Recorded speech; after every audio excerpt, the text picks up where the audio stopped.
AI 산업 밸류체인의 하단에 전기가 위치하고 있다는 사실은 잘 알려져 있습니다. 그 중에서 중요한 기술이 소형 원자료 관련인데요. 이 분야 투자에 관심이 있어서 시장에서 주목받는 뉴스케일 파워와 오클로 두 기업을 한 번에 분석해보는 시간을 갖도록 하겠습니다. 참고로 분석을 위해서 스톡 애널리시스, 트레이딩 뷰, 야후 파이낸스, 구글 파이낸스 뭐 이런 인터넷에 공개된 자료를 참고하였습니다. 먼저 뉴스케일 파워인데요. 뉴스케일 파워는 소형 모듈식 원자로를 개발하는 기업으로 최초로 미국 원자력 규제위원회로부터 SMR 설계 인증을 받은 기업이죠. 77메가와트급 SMR을 개발하여 6개에서 12개 정도의 모듈을 조합하여 대형 원전을 대체하는 것을 목표로 합니다. 현재는 유타 연합 공공전력계획 UAMPS라고 하는 곳과 협력해서 아이다호 국립연구소 부지에서 UAMPS 프로젝트를 추진 중이라고 하고요. 2029년 가동을 목표로 하고 있다고 합니다. 두 번째로 오클로인데요. 오클로는 미국 차세대 마이크로 원자로니까 이제 소형 모듈 원자로 SML보다 훨씬 작은 거겠죠. 마이크로 원자로 개발 기업으로 상대적으로 작은 규모의 전력 시장을 타겟하고 있고요. 뉴스케일 파워보다 더 작은 초소형 원자로 1에서 2메가와트급이라고 합니다. 를 설계하며 데이터 센터와 같은 소규모 전력을 공급을 하는 것으로 목표를 하고 있습니다. 2027년 가동을 목표로 하고 있고요. 특이한 점이 오픈 AI로 유명한 샘 알트먼이 이사회 의장을 맡고 있다고 합니다. 항상 기업을 분석을 할 때 어떤 사람이 기업을 맡고 있는지를 중요하게 보는 편인데요. 여기서도 누가 CEO인지 한번 보도록 하겠습니다. 먼저 뉴스케일 파워는 존 홉킨스라는 분이 CEO를 맡고 있고요. 그는 1989년 미국 건설회사인 플루오르에 입사한 후 글로벌 사업 개발 부문의 임원으로 2013년 뉴스케일 파워로 이직하여 현재까지 CEO를 맡고 있다고 합니다. 미국 상공회의소 이사와 미국 원자력 연구소 집행위원으로 활동 중에 있습니다. 주요 주주로는요. 뱅가드 가 7.8%, 블랙록이 5.7% 갖고 있고요. 특이한 점이 한국 기업이나 개인들이 뉴스케일 파워에 많은 지분 투자를 하고 있는데요. 그 총량이 64%나 된다고 하네요. 그 중에 이제 두산 에너빌리티 있고 IBK 증권 있고 이렇습니다. 오클로는 제이콥 드윗이라는 분이 CEO를 맡고 있는데 이분은 MIT 원자력 공학사이고 미국 에너지부 DOE라고 하죠. 디파트먼트 오브 에너지. 이곳에서 근무한 경력이 있고 2013년에 동업자와 함께 오클로를 창업했다고 합니다. 2014년에 샘 올트먼과 함께 만난 이후에 이 샘 올트먼도 이 회사에 투자하여 현재 그 의사회 이장으로 활동 중에 있다고 하네요. 주요 주주로는 투로 캐피탈 11.4%, 그다음에 CEO 이분이 한 11%, 그다음에 동업자인 캐롤라인 클레인이라는 분이 10% 정도 지분을 가지고 있다고 합니다. 두 회사를 전체적으로 한번 비교를 해 볼 건데요. 일단은 주요 차이점을 먼저 한번 보도록 하겠습니다. 뉴스케일 파워는 주요 투자자 중에 아마존이 들어가 있죠. 그 다음에 이제 오클로는 유명한 샘 올트먼이라는 사람이 들어가 있고요. 뉴스케일 파워는 NRC 이것으로부터 SMR 설계 인증을 받았고요. 이게 이제 중요한 게 업계 최초이고 현재까지는 유일한 그런 라이센스라고 합니다. 오클로 같은 경우는 SMR 인증을 아직 받지 못했는데 2025년의 목표로 현재 진행 중이라고 합니다. 그 다음에 이제 상용화 목표는 뉴스케일 파워는 2029년이고요. 오클로는 2027년이라고 하는데 너무 낙관적인 것이 아니냐라는 그런 우려가 있는 상황이라고 코멘트 되어 있더라고요. 그다음에 정부에서 지원을 많이 받는 편인데 뉴스케일 파워 같은 경우는 에너지부로부터 약 13억 달러를 지원을 받았다고 합니다. 그런데 이걸 한 번에 받은 건지 아니면 이렇게 몇 년에 걸쳐서 쭉 나눠서 받는 건지 그 정보를 제가 찾을 수는 없었고요. 오클로는 이런 식의 투자가 아니라 공급 계약 체결을 받는 방식으로 지원을 받고 있습니다. 현재 두 회사의 원자로 설계나 승인 상태를 보면 위에서 잠깐 이야기했지만 원자로의 종류가 좀 틀리고요. 일단 뉴스케일 파워는 77메가와트급의 이제 모듈식 원자로입니다. 이것을 6개나 12개 정도로 조합을 하면 큰 원자로를 하나 대치를 할 수 있다고 합니다. 이런 방식으로 개발을 하고 있고요. 오클로는 상대적으로 훨씬 적은 1에서 2메가와트급 정도의 마이크로 원자로를 현재 개발을 하고 있습니다. 그 이름을 오로라라고 부른다고 하네요. 두 회사를 쭉 훑어볼 텐데요. 뉴스케일 파워는 인더스트리얼 섹터에서 활동을 하고 있고 오클로는 유틸리티 부문에 속해 있습니다. 일단은 속해 있는 섹터를 보면 얼추 알 수 있을 법한 것이 이 뉴스케일 파워가 좀 사이즈가 커 보이죠. 이쪽은 인더스트리얼이고 이쪽은 유틸리티고 상대적으로 좀 작아 보입니다. 뉴스케일 파워는 2007년도에 설립을 했고 오클로는 2013년도에 설립을 했고요. 뉴스케일 파워는 종업원이 약 400명 정도. 이게 2023년도 기준이기 때문에 2024년 1년 동안에 또 좀 많이 늘지 않았을까? 뒤에서 한번 체크를 다시 해보도록 하겠습니다. 오클로는 매우 적네요. 종업원이 현재 100명이 안 되는 수준이고요. 뉴스케일 파워는 2022년 5월에 뉴욕 증시 상장했고요. 오클로는 작년이죠. 2024년 5월에 역시 뉴욕 증시에 상장돼 있습니다. 뉴스케일 파워의 마켓캡은 현재 이제 6.09빌리언. 말씀드렸듯이 지금 이 자료가 2023년도 말 기준이거든요. 뒤에 가서 2024년도 업데이트할 때는 다시 보도록 할 거고요. 오클로의 마켓캡은 5.61 정도. 그래서 좀 비슷한 규모이죠. 그 다음에 레버뉴는 TTM 기준으로 7.3밀리언. 마켓에 비해서 상당히 미미한 매출을 보여주고 있고요. 오클로는 TTM 기준으로 제로입니다. 아직 매출이 전혀 없습니다. 그래서 넷 인컴은 마이너스 80밀리언, 오클로는 마이너스 565, 상당하죠? 그런 상태로 보여집니다.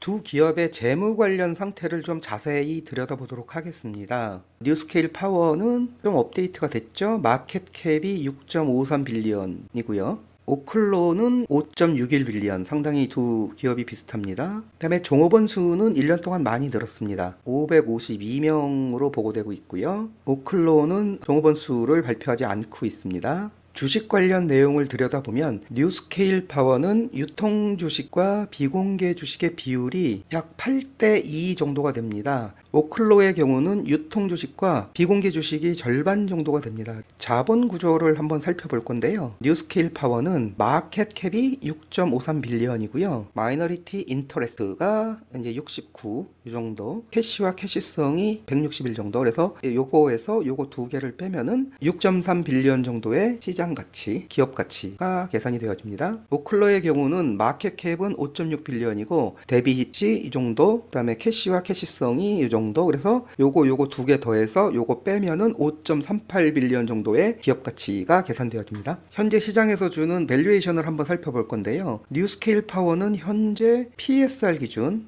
적자 기업이니까 PER이 아니라 PSR로 계산이 되죠. 그 PSR이 253배가 넘습니다. 어마어마합니다. 여기서 보면은 2024년 1Q부터 오르기 시작해서 그때 당시 22, 그 다음에 2Q에 75.5, 3Q에 149. 그래서 결국은 지금은 253. 주가가 엄청 올랐다라는 그 뜻이 되겠죠. 오클로의 밸류에이션은 이 데이터에서는 계산되어지지가 않습니다. 당연한 것이 오클로는 매출이 제로잖아요. 그러니까 제로 가지고서 PER이든지 PSR이든지 계산되어지지 않고 있고요. 밸류에이션이 그래도 나오기는 하는데 이 매출에 근거하지 않는 시장이 부여한 밸류에이션이겠죠. 뒤에 가서 자세히 다시 한번 살펴보도록 하겠습니다. 성장성과 수익성을 한번 보겠습니다. 일단 파란 막대 그래프가 매출이죠. 그래서 23년도 3Q에 조금 있었던 것이 그나마 조금 있었던 것이 점점 줄어들어서 지금 현재는 거의 0에 수렴을 하고 있고요. 이거 좀 심각합니다. 그 다음에 이제 넷 인컴을 보면 계속 마이너스로 유지가 되어 있죠. 2024년 2Q에는 그 마이너스가 더 커졌다가 3Q에 조금 줄어들고 4Q는 아직 발표가 안 돼 있는데 이제 올라갈지 내려갈지 이건 한번 봐야 될 것 같고요. 오클로의 경우는 이 매출이 완전 제로입니다. 이때부터 지금까지 0, 0, 0, 0, 0 완전 제로죠. 그리고 이제 넷 인컴이 이때는 살짝 플러스가 있다가 2024년도 2Q에는 왕창 마이너스네요. 왕창 마이너스고 그 마이너스가 3Q에는 조금 줄어드는 그런 모양새에 있습니다. 아마도 추측컨대 2024년 2Q에 요때 IPO를 했죠. 그래서 돈이 많이 들어왔을 겁니다. 그래서 아마 기다리고 있던 어떤 큰 투자가 요 기간에 이루어지지 않았나. 요 기관과 요 기간. 그래서 개발을 위한 큰 투자가 이 두 분기 사이에 이루어졌지 않았나 그렇게 추측이 가능할 것 같아요. 매출과 이익의 어떤 상관관계 구조를 한번 볼 건데요. 일단 뉴스케일 파워는 현재 매출이 475K 아주 미미한 수준입니다. 475K가 있는데 매출 원가는 오히려 그거보다 큽니다. 514죠. 이게 어떻게 가능할까 가만히 생각을 해보니 정상적인 매출은 아닌 것 같고요. 왜냐하면은 판매한 금액보다 그 뭔가를 만든 비용이 더 큰 거잖아요. 그래서 어떤 뭐 샘플을 만들었든지 여하튼 정상적인 매출과 매출 원가의 구조는 아닌 것 같고요. 그래서 뭐 거의 뭐 이제 제로이죠. 여기다가 이제 인원이 엄청 많잖아요. 거의 500명 정도 아까 됐었죠. 그 부분에 대한 고정 픽스드 코스트가 이제 들어가는 거죠. 운영 경비로 이만큼 떨어진 것이고, 오퍼레이션 이외의 경비도 어느 정도 좀 나갔고요. 여기서 이제 텍스 앤 아더스에서 플러스가 많이 났는데 요 부분이 뭘까라고 고민을 했는데 일단은 매출 이익은 아니고요. 아마도 추측컨대 정확한 자료는 없습니다만 정부 보조금 형태의 수입이 있었던 것이 아닌가. 그래서 이만큼 마이너스인데 그런 어떤 보조금 때문에 요만큼 플러스가 돼서 결과적으로 요만큼 적자로 마무리한 그런 모습으로 보여집니다. 오클로의 경우에는 매출이 0이죠. 여기서부터 여기까지 숫자는 무시해도 되는 것이고요. 이제 픽스드 코스트가 발생했는데 이게 결국은 운영 경비겠죠. 그래서 운영 경비가 마이너스로 이만큼 발생을 했고 넌 OP로 이제 인컴이 발생을 했습니다. 추측컨대 IPO로 자금이 많이 들어왔잖아요. 그래서 그 자금을 어디 뭐 적금을 맡겼다던가 아니면 어디 투자를 했다던가 그 부분에 대한 투자 이익이라든지 아니면 은행의 이자라든지 이런 부분들이 들어온 것으로 생각이 들고요. 여하튼 그 플러스 덕분에 이 마이너스에서 요 플러스가 더해져서 요만큼 마이너스 적자가 발생된 상황입니다. 요약컨대 뉴스케일 파워나 오클로나 현재 버는 거는 하나도 없고 있는 거 가지고서 살아가는 마치 꽃감 꼬지에서 꽃감 하나씩 둘씩 빼먹는 그런 형태의 오퍼레이션을 보여주고 있네요. 좀 많이 안타까운 부분이기도 합니다. 이 매출 브레이크다운인데요. 사실 매출이 없기 때문에 이 매출 브레이크다운이 의미가 없습니다. 이 부분은 넘어가기로 하겠습니다. 양사의 올해 성적표를 한번 볼 텐데요. 이 표는 레버뉴 매출이고 이 표는 어닝입니다. 그래서 뭐 매출이 크지 않기 때문에 큰 의미는 없습니다만 여하튼 간에 2023년 4Q부터 한 분기, 두 분기, 세 분기, 네 분기, 4분기 연속 미스를 했고요. 매출 부분에서 어닝도 마찬가지로 4분기 연속 미스를 했습니다. 근데 좀 궁금한 것이 이렇게 미스를 계속 할걸 가이던스를 왜 이렇게 높게 잡았나? 이거는 어떤 전략적인 회사의 미스가 아닌가 좀 노련하지 못하다 그런 생각이 좀 들고요. 여하튼 2024년도는 뭐 거의 전멸 수준이네요. 숫자상으로는. 그 다음에 이제 오클로인데요. 오클로 같은 경우는 매출 의미가 없죠. 매출이 여기서부터 여기까지 0원이니까 빵원입니다. 전혀 의미가 없고 어닝도 사실 큰 의미는 없습니다. 번 것이 아니라 있는 거 가지고서 어느 정도 뭐 아껴 썼느냐 뭐 많이 썼느냐 그런 의미이기 때문에 이 자체는 의미가 없습니다. 오클로도 2024년 숫자상으로는 거의 한 것이 없는 것으로 보여집니다. 두 회사 모두 당연히 배당은 할 수 없는 상태이고요. 마지막으로 보면 재무는 튼튼한지 그 부분을 한번 볼 것인데요. 일단 뉴스케일 파워입니다. 그래서 이 빨간 막대기는 빚이죠. 데빗. 다행히 빚은 없는 상태고요. 캐시 플로우가 뭐 매출이 없으니까 당연히 마이너스겠죠. 마이너스가 좀 커졌다가 줄어들었다가 커졌다가 다시 줄어들었다가 이런 모습이고요. 그 다음에 캐시와 캐시성 자산은 어느 정도 유지를 하고 있는 그런 상황입니다. 조금씩 줄어들죠. 이게 이제 IPO에서 돈을 많이 끌어당겨다가 그거를 뭐 이제 아껴서 쓰는 그런 상황이 아닌가 그런 생각이 들고요. 이번에는 오클로를 한번 보면요. 이 빨간 게 데빗이죠. 역시 오클로 역시 빚은 없습니다. 빚은 없고 캐시플로우도 이제 마이너스 여기 큰 마이너스 마이너스 좀 줄고 이런 상태이고요. 현금성 자산은 이때 이제 많이 IPO에서 돈이 많이 들어온 그 시점이고요. 그거 가지고 지금 먹고 사는 그런 형태로 보여집니다. 재무 건전성으로만 보면은 뉴스케일 파워보다는 오클로가 다소 건강해 보이네요. 가장 중요한 것이 있죠. 둘 다 모두 적자 기업입니다. 결국은 회사가 망하지 않으려면 지갑에 현금이 두둑해야 되고 그것으로 가능한 한 매출이 나올 때까지 버텨야지 되는 그런 상황이죠. 두 회사 똑같은 그런 상황이고요. 그러다 보니까 이제 현금을 얼마나 갖고 살 수 있을까? 캐시 런웨이를 한번 뽑아봐야 되겠는데요. 이 자료를 한번 보도록 하겠습니다. 일단은 구글 파이낸스에서 제가 자료를 갖고 왔고요. 뉴스케일 파워를 먼저 보면 밸런스 시트입니다. 그래서 2022년도 먼저 참 파란 거는 자산이죠. 자산이 이제 2022년도에 많이 늘어났습니다. 2022년도에는 뉴스케일 파워가 IPO 했죠. 그래서 당연히 자산이 많이 들어왔을 것이고요. 그런데 자산이 많이 줄었습니다. 2023년도에 돈을 많이 썼다라는 얘기고요. 현금과 현금 자산은 여기 있습니다. 120.27 밀리언 정도고요. 순현금 유출은 여기죠. 마이너스 118 정도, 119로 계산을 하고 이제 요게 분기니까 월로 계산을 하려면 나누기 3을 해야죠. 119 나누기 3을 먼저 하고 그 숫자를 120으로 다시 나누면 3개월 정도 버틸 수 있는 현금이 있다라는 계산이 나옵니다.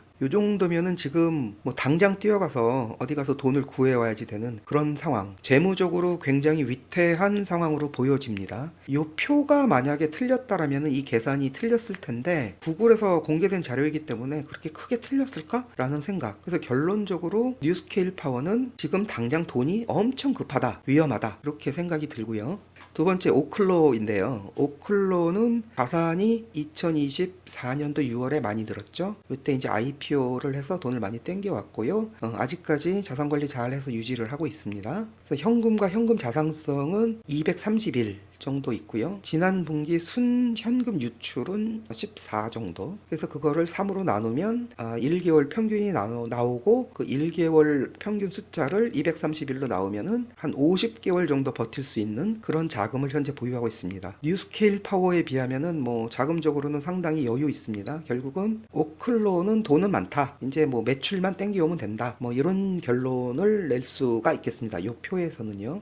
두 회사의 적정 주가를 구해 볼 텐데요. 뉴스케일 파워의 전일 종가가 23.85, 2024년 예상 매출이 이 정도고 유통 가능수식이 이 정도이니까 이걸 나누면은 한 주당 매출이 0.08이 나오고 다시 이걸로 나누면은 PSR이 306.85가 나옵니다. 항상 초월인데요. 이 계산으로는 300이 넘는 PSR이 나오고 있는 상황이고요. 현재 애널리스트들의 평균 타겟 프라이스는 20.1달러로 나오고 있습니다. 그래서 20.1달러를 같은 방식으로 계산을 했을 때는 PSR이 258.6이 나옵니다. 어마어마하죠. 두 번째로 이제 오클로를 보면은 사실은 매출이 제로이기 때문에 PSR 자체가 나올 수가 없습니다. 현재 주가는 45.93이고 애널리스트의 평균 타겟 프라이스는 34.8인데 매출이 제로이니까 이 공식에 의한 PSR은 나오지 않는 그런 상태입니다. 그렇다면 이 두 회사의 주가가 어떤 식으로 형성이 되었을까? 이 부분이 많이 고민이 되는데요. 그래서 기존의 이제 대기업, 원자력을 사업 기반으로 하는 대기업들을 찾아봤습니다. 그래서 이 대기업들을 봤을 때 PSR이 이 정도인데 그 원자력 기반의 회사들 평균 PSR은 4에서 6 정도로 나오더라고요. 그럼에도 불구하고 이 두 기업은 한 곳은 300, 250 이 정도 PSR을 주고 있고 한 곳은 오클로는 매출이 없음에도 불구하고 이 정도 주가가 형성되고 있다라는 것은 무엇을 의미할까? 제가 생각했을 때 이 두 기업의 PSR을 통한 적정 주가를 구하는 것은 의미가 없다라고 생각합니다. 왜냐하면 기본적인 데이터가 사실은 의미가 없다라는 거죠. 따라서 이 두 기업은 AI에 관련된 스토리, 기대감 이런 것들에 의해서 만들어진 전혀 분석적이지가 않지만 사람들의 어떤 소유 욕구 때문에 주가가 좀 높게 형성이 되어 있습니다. 이 두 회사의 적정 주가는 사실은 의미가 없다. 적정 주가 내는 것을 하지 않겠다라고 결론을 내렸습니다. 다른 말로 하면은 좀 많이 뻥튀기가 되어 있고 버블이 많이 끼어 있는 그런 상태가 아닌가 그런 생각을 하게 됩니다. 결론을 내리기에 앞서 위의 분석은 스톡 어널리시스, 트레이딩 뷰, 그 다음에 이제 야후 파이낸스, 구글 파이낸스, 그 다음에 마켓비트 같은 공개된 사이트에서 제공되는 자료를 참고한 것이고요. 회사 내부의 정보는 제가 알 수가 없습니다. 따라서 위의 분석이 틀릴 수도 당연히 있고요. 더욱 오해하지 않기를 바라는 건 이미 투자하신 분이라면 저의 결론이 기분 나쁘게 들릴 수도 있습니다. 하지만 저는 이제 개인적으로 저의 투자를 하기에 앞서 그것이 제대로 된 투자인가를 판단을 하기 위한 분석이기 때문에 지극히 주관적이라는 점 다시 한번 밝혀두시고요. 오해 없으시기 바랍니다. 요약을 해보겠습니다. 뉴스케일 파워는 소형 SMR 원자료 기술 기업이고요. 오클로는 그보다 더 작은 마이크로 원자료 기술 기업이죠. 두 기업 모두 매출이 모두 적거나 제로입니다. 당연히 적자 기업이고요. 그것도 큰 적자의 기업이고요. 뉴스케일 파워의 캐시 런웨이는 3개월입니다. 지금 당장 돈을 구해야 되는 상황이고요. 오클로의 캐시 런웨이는 50개월. 상당히 넉넉한 편이죠. 숫자에 기반한 적정 주가 계산은 의미가 없다. 그럼에도 불구하고 만약 이 분야, 이 두 기업에 투자를 한다면 장기 투자를 반드시 생각을 해야 된다. 물론 야수의 심장을 어느 정도 가져야 될 것 같습니다. 결론을 내려고 합니다. 분석에 따른 전략은 저라면 이 두 종목에 대한 투자는 지금 당장 하지 않겠다. 뉴스케일 파워는 웨이트앤시죠. 외부 자금이 들어오는지 이게 중요하고요. 오클로도 마찬가지입니다. 웨이트앤시인데 매출이 언제 나오냐 이 두 가지가 포인트인 것 같습니다. 오늘 요약은 여기까지 하겠습니다. 저는 다시 찾아오도록 하겠습니다. 안녕히 계세요.